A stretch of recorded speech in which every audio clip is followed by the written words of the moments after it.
எங்க தண்ணி வருதோ இல்ல அக்கா தண்ணி வரணும். காவிரி சொன்ன எங்க தண்ணி வரணும்? ஹலோ மிஸ்டர் உதவாநிதி, இதுக்கு நீங்க பதில் சொல்லிதான் ஆகணும். எங்க தண்ணி வருதோ இல்லையோ அங்க தண்ணி வரணுமா? ஏன் அங்க தண்ணி வரும்போது விளக்கு பிடிச்சி பாத்துட்டு இருந்தீங்களா நைட்டு உக்காந்து? காவேரி ஆத்தங்கரைய சொன்னேன். இல்ல அங்க தண்ணி வரும்போது டபக்குன்னு பிடிச்சி மடக்குன்னு குடிச்சிங்களா? காவேரி தண்ணிய சொன்னேன். உங்களுக்கும் உங்க பையனுக்கும் நடுராத்திரியில வராத தண்ணியா எங்க தலைவனுக்கு வரப்போகுது?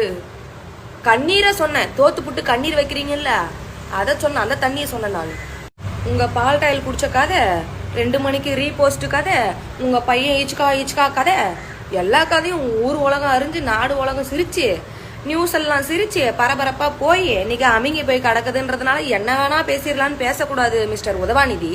எங்க தலைவர் கவர்ச்சியை காட்டி ஓட்டு வாங்கினாருன்னு சொன்னீங்க. அதுக்கு எங்க தலைவர் சொன்னாரு, கவர்ச்சி காட்டி ஓட்டு வாங்க நான் என்ன அப்படின்னு தான் சொன்னாரு. அதுவே உங்களுக்கு அவ்வளோ ஒரு அசிங்கமான வார்த்தையானா எதுக்கு புல் ஸ்டாப் வைக்கிறாருன்னு கேட்டீங்களே. தண்ணி எங்க இருந்து வரும்? எங்க தண்ணி வருதோ இல்லையோ அங்க தண்ணி வரணும்னா எப்படி அங்க தண்ணி வந்ததை நீங்க பாத்தீங்களா? எங்க இருந்து எப்படி வந்தது தண்ணினே அதுக்கு நீங்க பதில் சொல்லியே ஆக வேண்டும் மிஸ்டர் உதவாநிதி. உங்களதான் சொல்றேன். இதுக்கு இந்த 200 ரூபாய் கொத்தூசி அவனாவது வந்து சொம்பு தூக்கிக்கிட்டு வந்தீங்க, சொம்பு தூக்கி மண்டிலே அடிச்சு விட்டு அனுப்பிடுவேன். செருப்பு எடுத்து நானே பேண்டு அப்படியே அதுல தடவி கீழே விட்டு மேல அடிப்பேன்.